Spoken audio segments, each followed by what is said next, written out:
Ito, sasabihin ko sa inyo, iyang gobyerno ni Bongbong Marcos, papunta yan sa bangin. Maniwala kayo sa akin at sa hindi. Ha? Wala pa tayong sinasabing bihira yung hindi nagkakatotoo.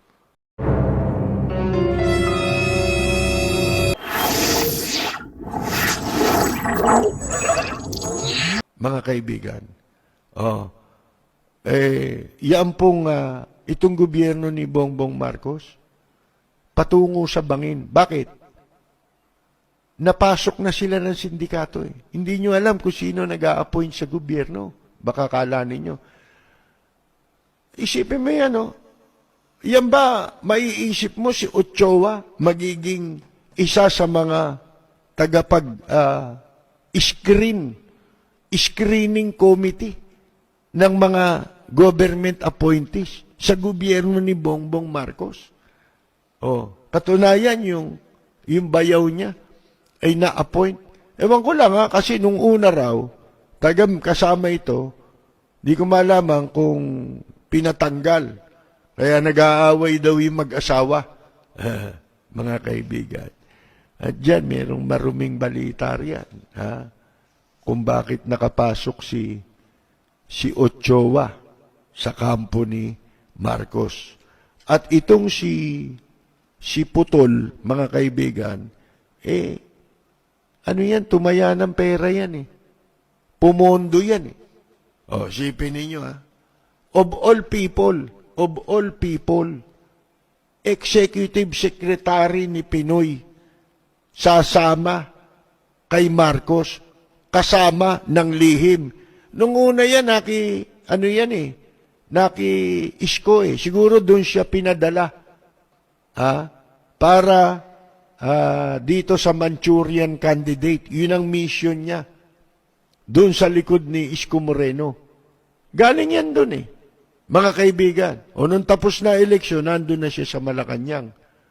Nanlihim. Walang appointment, pero sila nag-i-screen ng appointment. Kaya, tatawanan ko lang kayong mga patay gutom na loyalist, mga kaibigan.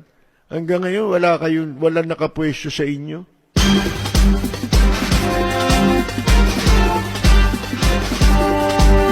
Natatandaan nyo ba? Ito, bibigyan ko kayo ng mga kasaysayan.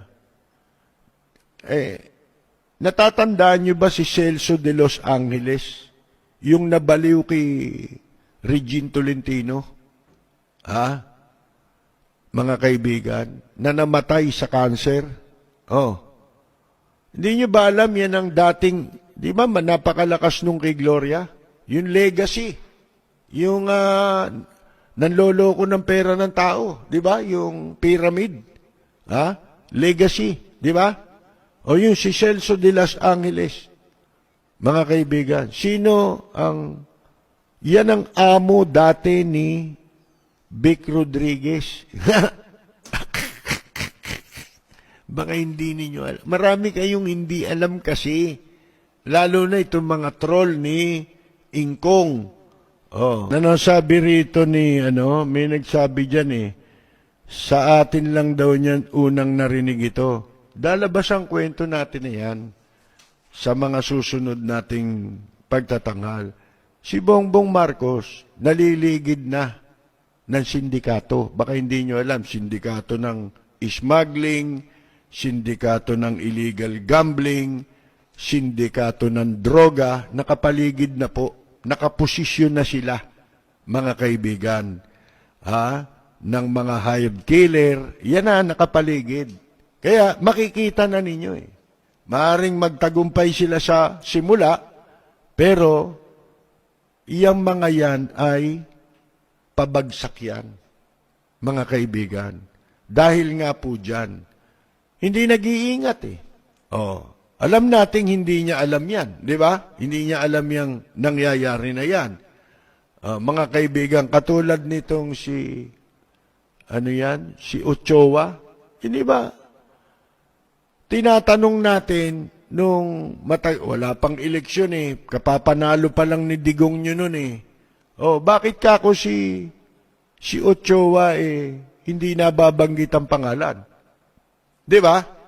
Samantalang ito ang pinaka number 1 isinusuka sa panahon ni Pinoy, mga kaibigan. Yan si Paquito Diaz Ochoa, kung tawagin ko pa. Ha? O bakit? Kasi nga po, si Lisa Araneta ay kasama niya sa law office. Noon pa, magkakasama na sila.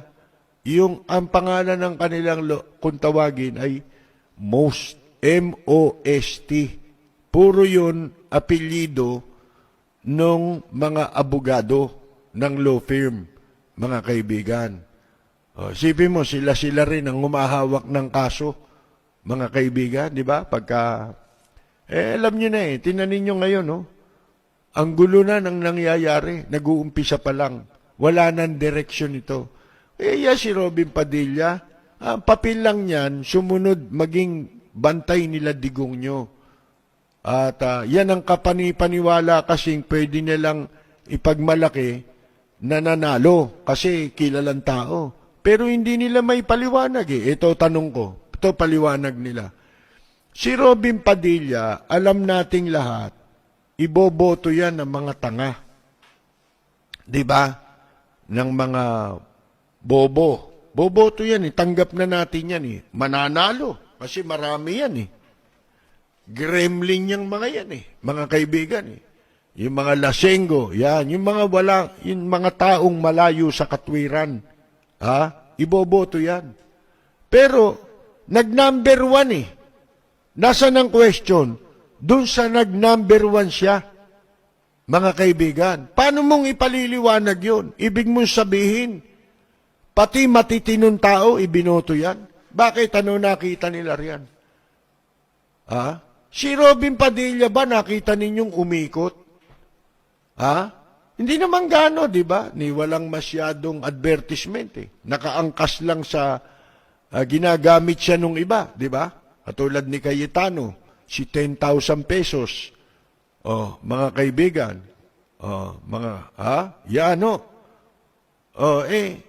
Bakit? Paano nangyari yun? Ibinoto ka rin nun? Parang ganito.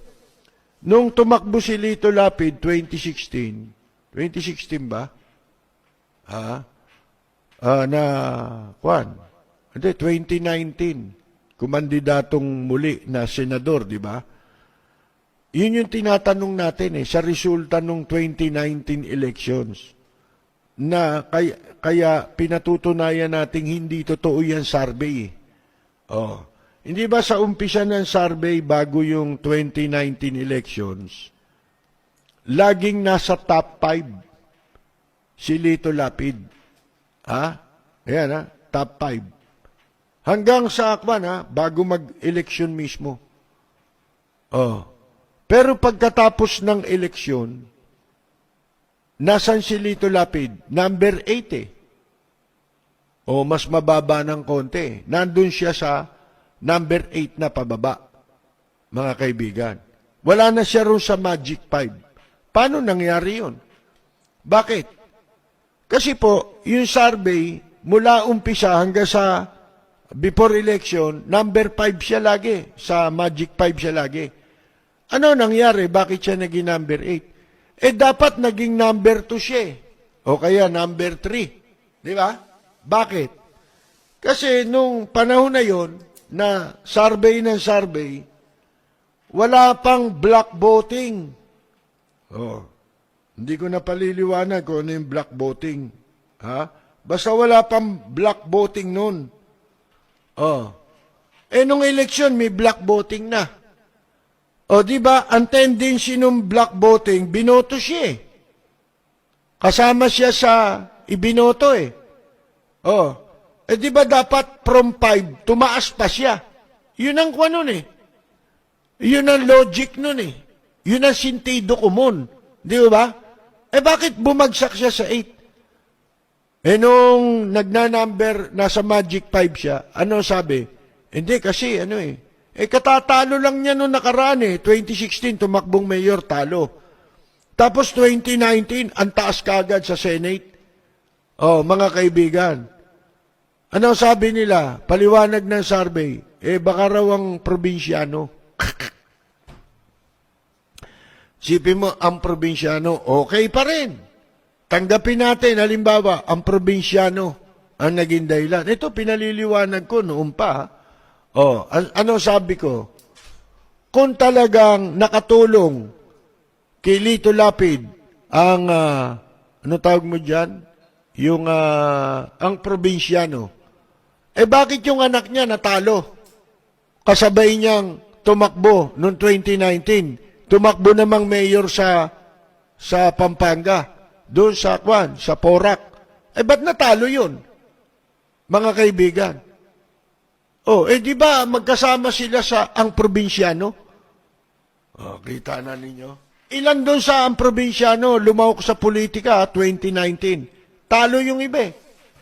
Anong sasabihin mo nakatulong yun? Paliwanag nga nila yun. Mga kaibigan. At saka yung Magic 5. Kaya nakatulong daw kaya nasa Magic 5. Sige nga. Hindi ba dapat nung eleksyon tumaas siya? Kasi nakasama siya sa black voting eh. Mga kaibigan eh. Bakit bumaba? Ito pa, hindi mo maipaliwanag doon. Sino number 1? Si Grace po o si Villar? Si Cynthia Villar noong 2019. Di ba? Lagi lalabas ang survey, number 1 si Grace po. Susunod, number 1 si... Nagpapalitan sila sa 1 and 2. Mga kaibigan. Sino nag-number 1 sa kanila? Sipin mo yun, Hindi nagbabago. Mga kaibigan.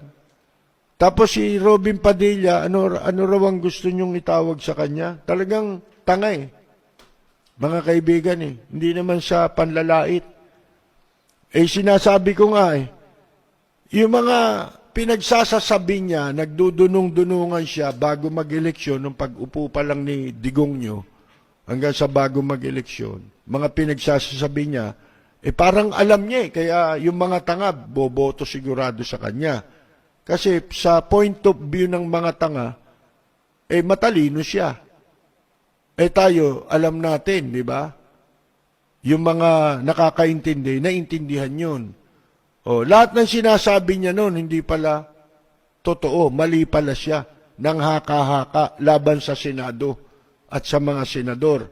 Bakit? Nung nandun na siya, dumuguraw ang tenga niya. Hindi niya raw akalain na ganun. Dapat daw Tagalog. Gusto niya ngayon, i-disenyo yung Senado para sa interest niya. Yun ang lumalabas.